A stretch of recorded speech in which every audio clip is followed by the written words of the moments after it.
The boardroom fell silent as I click-a-toe the final slide of my presentation. New budget numbers glowed on the screen, and I watched. Karen's face transformed from smug confidence to pure horror.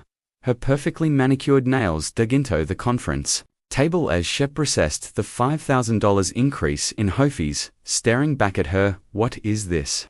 she shrieked, her voice climbing octaves with each word. "Who authorized this outrageous increase?" "This is completely adjusted my tie, savoring the moment he'd been planning for weeks. "You did, Cran," I said with a calm smile. "Themament, you fined me $1,000 for swimming in my own lake."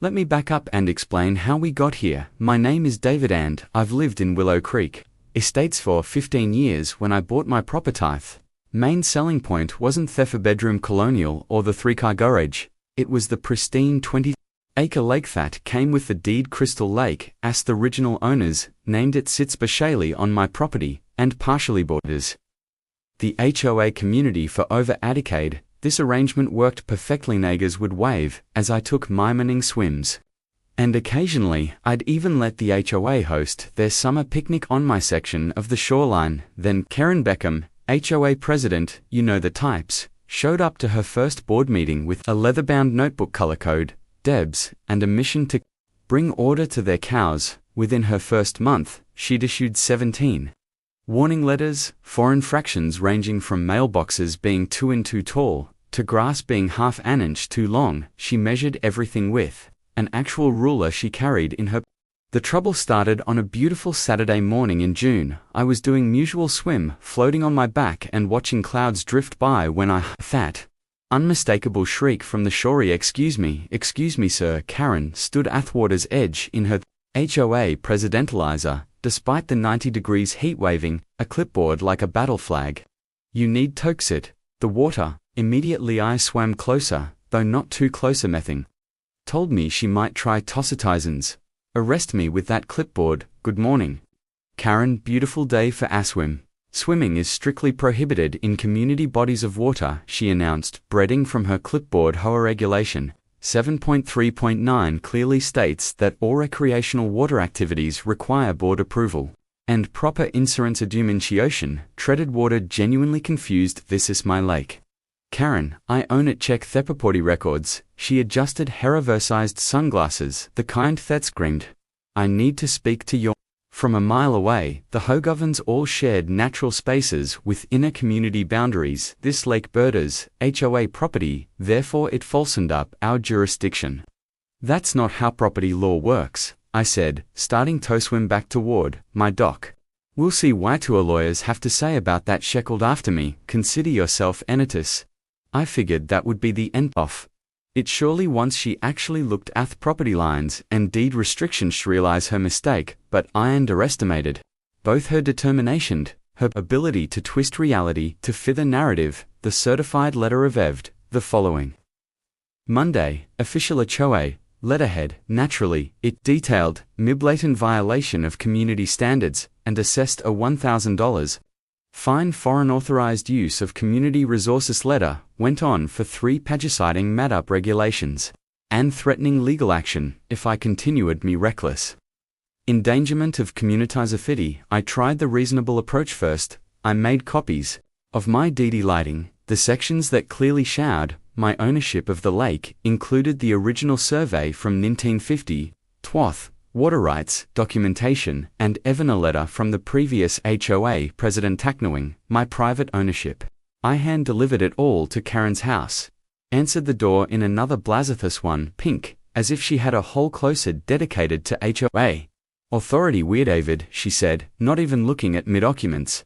"The fine stands. The board has spoken." The board? I asked. "When did the board meet about this?" "Emergency session," she said with a smile that didn't reach her eyes. "We take safety violations very seriously." I later learned this emergency session consisted of Karen and her 2 closest allies meeting at Starbucks. The letters kept coming. She sent one nearly every day, each more threatening than the last. Filed complaints with the city claiming I was creating an attractive innocence. She started a whisper campaign among the neighbors, telling anyone wow would listen that I was setting a dangerous precedent. Mrs. Henderson from 2 doors down actually asked if it was true that I was planning to open an water park. That's when E decided to stop playing defense and start playing offense.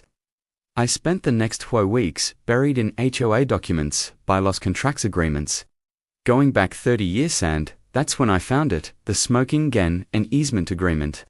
From 1998, that allowed the HOA to use a portion of my property for maintenance access to their section of the lake. The agreement include rights to the small beach area where they held community events and Thegravel rode their maintenance. Trucksized, the kicker, the agreement expired after 25 years unless formally renewed. It was now 2024. Nobody had remembered to renew it. I verified everything with my lawyer. Actually laughed when I explained their situation. So, she's finding you for using your own property, while her organization is technically trespassing on it. He said this is going to be fun. I wait until the next HOA board meeting to drop the bomb. These meetings were Karen's pride and joy. She ran them like a congressional hearings, complete with Agavel she'd bought on Amazon and strict robots. Rules of order. I signed up fourth public comment period and waited my turn. When she finally called my name, her tone dripping with disdain, I stood up with my own leather folder to could play the official documentation. Game. Thank you, Madame President. I began matching her formal tone. I'm here to discuss the expiration of the easement agreement between the HOA and my property. The room went quiet. Karen's gavel hand twitched, as you may or may not be aware. I continued pulling out copies for each board member. The HOA's legal access to the northern section of Crystal Lake, including the beach area and maintenance road, expired 6 months ago. I've been tolerant of the continued trespassing, but given recent events, I feel it's time to formalize a new arrangement. Karen's face had gone from red to white to a shade of purple I didn't know was possible for human skin. This is ridiculous, she sputtered.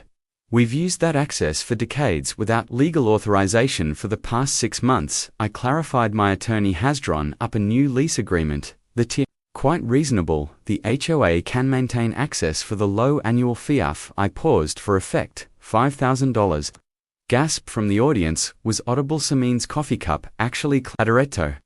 The floor. $5,000. Karen shrieked, forgetting all about her precious Robert's rules. That's extortion. That's market rate for lakefront access. I replied calmly. I had 3 commercial estate agents provide comps. If anything, I'm giving you a discount. Of course, you're welcome to decline access entirely. I'm sure the community would understand losing their beach area and having to drive an extra 4 miles around the lake. 4 maintenance's board members started whispering frantically among themselves. Tom Bradley's treasurer was already pulling up budget spreadsheets on his laptop. Karen looked like she was about to have a stroke. You can't do this, she hissed. Actually, I can, I said, sliding Thelly's agreement across the table. Yahave, 30 days to decide. After that I'll be installing a gate. The next 3 weeks were glorious chaos.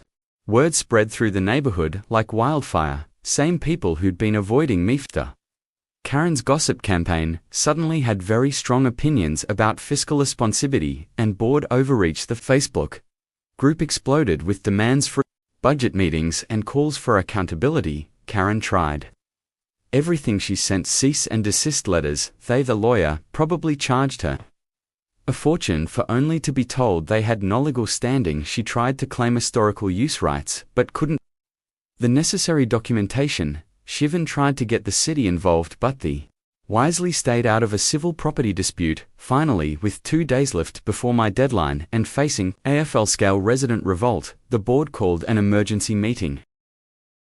A real one this time, not a Starbucks coffee. Clutch Community Center was packed. People were standing in the aisles. Someone had even set up a live stream for residents who couldn't attend. Karen sat at their head table, her usual blazer a severe black suit that made her look like she was attending her own funeral, which professionally speaking was. The vote was swift and unanimous with 1 abstention. Karen, of course, voted against it, but she was outnumbered 4-1. The lease was approved, the budget was adjusted, and everyone's fees went up to cover the new expensive. Aftermath was even better than the victory. The same Keyboard warriors HOA supported Karen's every petty ruler no turned their fury on her. Group featured detailed breakdowns of how her vendetta had cost every household an extra $160 per year. Simeone created a meme of her face on the Titanic, with the caption, "I'll never let go of my clipboard." During public comment at the next meeting, residents stood up to express their disappointment in the board's leadership. Sibs Patterson, a retired teacher who hadn't spoken at a meeting in 10 years, gave a particularly devastating speech about fiscal responsibility and their dangers of unchecked power. She ended with perhaps some board members should consider whether they're truly serving the community's best interests. Their call petition started circulating that night. Within a week, it had more than enough signatures to trigger an auction. Karen tried to rally her supporters, but it turns out that hiking Averian's fees because of a personnel grudge is a pretty effective way to lose Ellie's eye. Made sure to time my next swim far the morning of the recall vote. As I floated on my back, I could see Karenska in the community center. Parking lot shed arrived at 6 o'clock in the morning. Toko Payne setting up a table with cookie sand flyers defending her record by Wenther. Cookies were untouched, and she was standing alone. The results were announced that evening.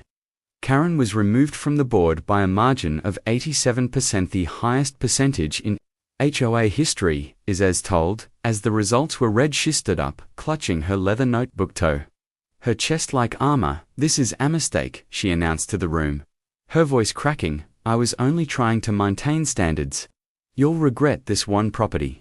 Values plummet." Someone in the back actually laughed. Karen's face grumbled.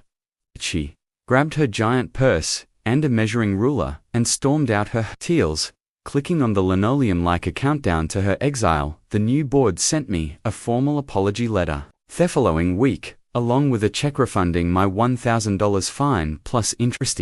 Proposed a renegotiated lease at a much more modest $500 per year with a promise of mutual respect and cooperation going forward. I accepted NIP. I celebrated by installing a new sign at the entrance to my section of the lake in large friendly letters, "Etred, private property, swim free." And below that in much smaller print, that you had to get close to read "Holdership, not welcome." The last I heard, Karen had listed her house for sale. There our estate agent mentioned something about her taking a job 3 counties over, where presumably no one had heard of the Crystal Lake incident. I like to think there's an HOA board somewhere I thought has no idea what's about to hit him. As for me, I still swim every morning sometimes. I float on my back and think about that day in the boardroom when presented that $5,000 increaseth. Look on Karen's face was worth every penny of legal fees and research times. Learned the hard way that sometimes the smallest power can corrupt absolutely, and that swimming in your own lake isn't a crime no matter what your clipboard says.